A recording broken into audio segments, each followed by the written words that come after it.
بسم اللہ الرحمن الرحیم۔ آج مہنگائی کے دورانیے پہ گفتگو کروں گا۔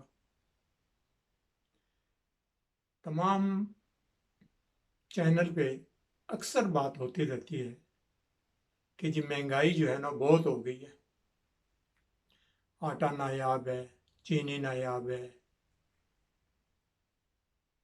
فلاں فلاں۔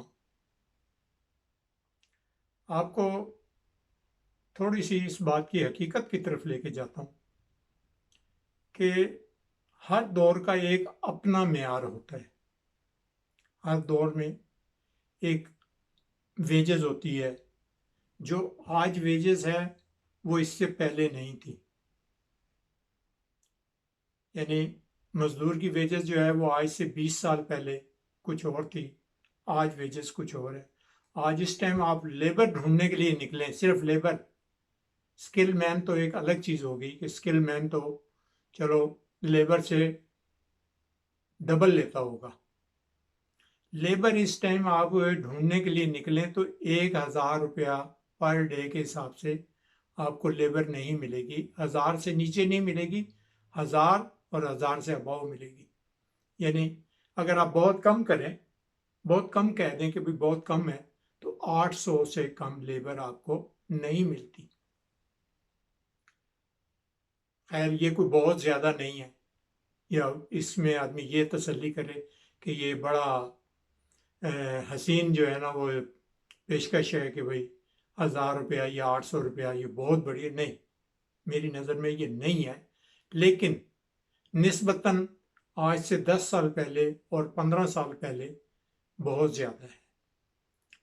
اس سے زیادہ ہونی چاہیے میری نظر میں۔ اگر میری رائے لی جائے تو میں چاہتا ہوں کہ ایک مزدور کی تنخواہ کم سے کم 50,000 روپیہ مہینہ ہونی چاہیے، جس سے وہ اپنا گزر و بسر کر سکتا ہے۔ کیوں کہ اگر 2 فرد گھر کے ہیں تو وہ کم سے کم 1 لاکھ روپیہ کماتے ہیں، اور 1 لاکھ روپیہ گھر کا خرچہ انف ہے۔ 3 اگر گھر کے کماتے ہیں تو وہ اپنی سیونگ بھی کر سکتے ہیں۔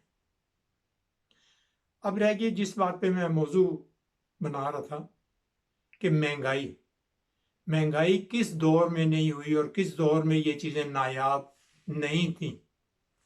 بھٹو کے شروع کے ادوار میں آپ دیکھیں، ایوب خان کی تو صرف چینی غائب ہوئی تھی کہ 4 آنے چینی مہنگی ہو گئی تھی، غائب نہیں ہوئی تھی، 4 آنے چینی مہنگی ہوئی تھی تو اس کی حکومت چلی گئی تھی۔ لیکن ساتھ ہی بھٹو کی جب دور شروع ہوا تو لوگوں نے آٹا بھی ڈپو سے ملتا تھا، چینی بھی ڈپو سے ملتی تھی، اور گھی بھی ڈپو سے ملتا تھا۔ اور اس دوران جو شخص، کیونکہ یوٹیلیٹی سٹور ہوتے تھے اس ٹائم بھی، تو یوٹیلیٹی سٹور پہ کیونکہ ڈائریکٹ مال آ جاتا تھا، عام پبلک کو اتنی جلدی نہیں ملتا تھا، لیکن وہاں سے وہ انہیں مل جاتا تھا جلدی۔ جس کے ہاتھ میں گھی کا ڈبہ ہوتا تھا تو لوگ اس کو تجسس کی نگاہ سے دیکھتے تھے کہ یار بڑی بات ہے، اس کے پاس تو گھی کا ڈبہ ہے، اس کو گھی دستیاب ہے۔ اور آٹا بھی جو ہے وہ آٹے کی بھی ہم نے لائنیں دیکھی ہیں، ایوب کے دور میں بھی آٹے کی لائنیں دیکھی ہیں، بھٹو کے دور میں بھی آٹے کی لائنیں دیکھی ہیں۔ بھٹو کے دور میں بھی یہ چیزیں نہیں ہیں۔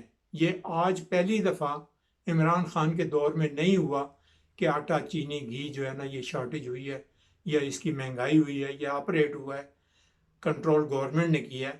تو وہ اسی طرح کیا ہے کہ فیئر پرائس شاپ اور ڈپو جو ہے نا وہ بنائے گئے۔ اس کے بعد نواز شریف کا دور آیا، ضیاء الحق کا دور آیا، اس میں بھی آٹے کی شارٹیج ہوئی۔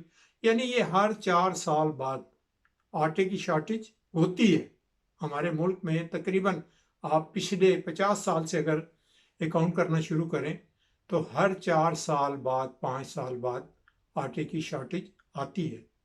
آپ دیکھیں کہ نواز شریف کے پہلے دور میں آٹے کی شارٹیج آئی ہے، پھر بے نظیر کی جب حکومت آئی ہے اس ٹائم پھر آٹے کی شارٹیج آئی ہے، اس کے بعد پرویز مشرف کا دور آیا، پھر آٹے کی شارٹیج آئی ہے۔ اسی طرح ابھی کچھ عرصہ پہلے ہی نواز شریف کے دور میں پھر آٹے کی شارٹیج تھی.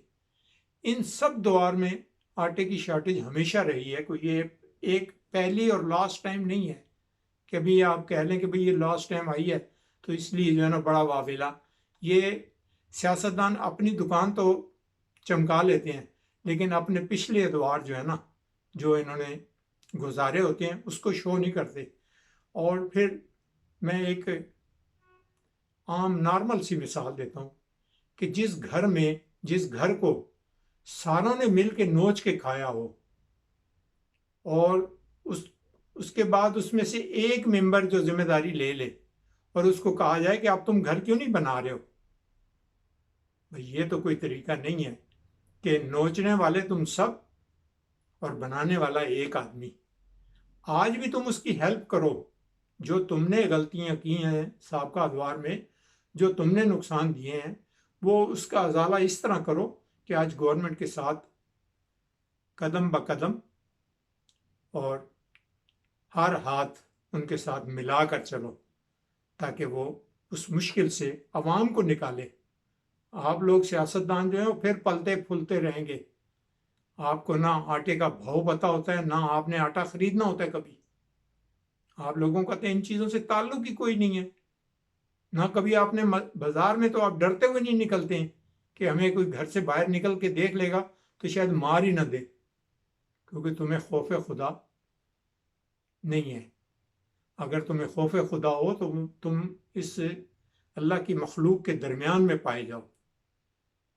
اس مخلوق کے اندر جب تم پائے جاؤ گے تمہیں آٹے، دال، چینی، گھی کا بھاؤ پتہ لگے گا.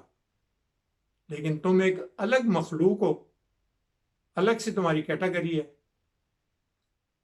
اس کو یہ جو ہماری اشرافیہ جو ہم جس کو کہہ رہے ہیں، یہ اشرافیہ، غلیظ اشرافیہ، اس کو آپ وسکی گروپ کہہ سکتے ہیں کہ یہ وسکی گروپ ہے.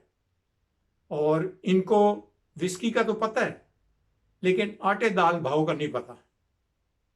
یہ سارے گھر ایک ہی وسکی گروپ ہے کیونکہ ان کو گھر میں میسر ہوتی ہے، وسکی بھی میسر ہوتی ہے اور ساری چیزیں نوکر چاکر ان کے لا کے ان کو دے دیتے ہیں. انہیں اس چیز سے کوئی غرض نہیں ہے کہ عوام کو مل رہا ہے یا نہیں مل رہا ہے، کون خودکشی کر رہا ہے، کون کیا کر رہا ہے، ڈزنٹ میٹر. میرا خیال ہے کہ انہیں ہر اس آدمی کو جو آج کہتا ہے کہ مہنگائی ہے، مجھے وہ 30 سال کا ہی صرف چلیں بہت پیچھے نہ جائیں، 30 سال کا ہی ریکارڈ بتا دیں کہ کیوں مہنگائی ہے. اس چیز کے بارے میں نہیں سوچتے. استغفار اللہ. دیکھیں آپ کے جو سچ کو سچ نہیں مانتا اس نے آگے سچ کہنا کیا ہے. یعنی سب سے پہلے تو اس چیز کا سچ مانیں کہ یہ کیوں اس جگہ پاکستان پہنچا ہے کہ آج $1 ارب دینا پڑ جائے تو پاکستان کو وقت پڑ جاتا ہے. کیا یہ عمران آج سعودیہ ہم سے پیسے مانگ رہا ہے تو آج عوام کو نہیں پتہ لگ رہا کہ یہ پیسے اس نے کس لیے مانگے تھے؟ اب تو پتہ لگ جانا چاہیے نا کہ وہ اس نے مانگ کے رکھے تھے بینک میں تو کیوں رکھے تھے اور اس کا کیا حل تھا. لیکن ابھی بھی ان کی عقلوں پہ پردہ پڑا ہوا ہے. انہوں نے ابھی بھی صحیح سمت کو متعین نہیں کرنا، صرف جو ہے نا وہ آج کے نوالے کو دیکھنے کہ آج ہمیں نوالا کیسا مل رہا ہے اور کیوں مل رہا ہے اور کب مل رہا ہے. انہیں پچھلے کل کا اور آنے والے کل کا انہیں کوئی فکر نہیں ہے. انہیں چاہیے پہلے تو چیز ہے کہ جو سابقہ لیڈران تھے ہمارے، اگر وہ اس ملک کے عوام کو باشعور کر دیتے، سوچ سمجھ عقل اور ملک کے بارے میں فکر کرنے والا بنا دیتے تو میرا خیال ہے کہ آج انہیں ملک کی فکر ہوتی، انہیں اپنے پیٹ کی فکر نہ ہوتی. ان کے ایمان دیکھیں آپ کتنے کمزور ہیں کہ یہ اللہ تعالیٰ نے کہا ہے کہ تمہارا رزق جو ہے وہ تو میرے ذمہ ہے، لیکن انہیں ٹماٹر، آٹے، گھی کی بھی کرے کیونکہ وہ ان کے پیٹ میں پڑے گا نا. وہ انہیں اللہ پہ یقین 98% جو ہے نا اللہ پہ یقین نہیں ہے اور اپنی قوت بازو پہ 2% یقین ہے کہ ہم محنت کریں گے تو کھائیں گے. تو ٹھیک ہے، لگ جاؤ محنت پہ. پھر جب اللہ پہ یقین نہیں ہے تو محنت پہ لگ جاؤ. یا تو اللہ پہ یقین کرو کہ اللہ دیتا ہے تو تم زندگی گزار سکتے ہو، لیکن اگر تم نہیں کرو گے تو پھر ایسے ہی رہو گے. اللہ پہ یقین کر لو تو انشاءاللہ تمہاری زندگی آسان اور اچھی گزرے گی. وآخر دعوانا الحمدللہ رب العالمین. السلام علیکم ورحمۃ اللہ وبرکاتہ.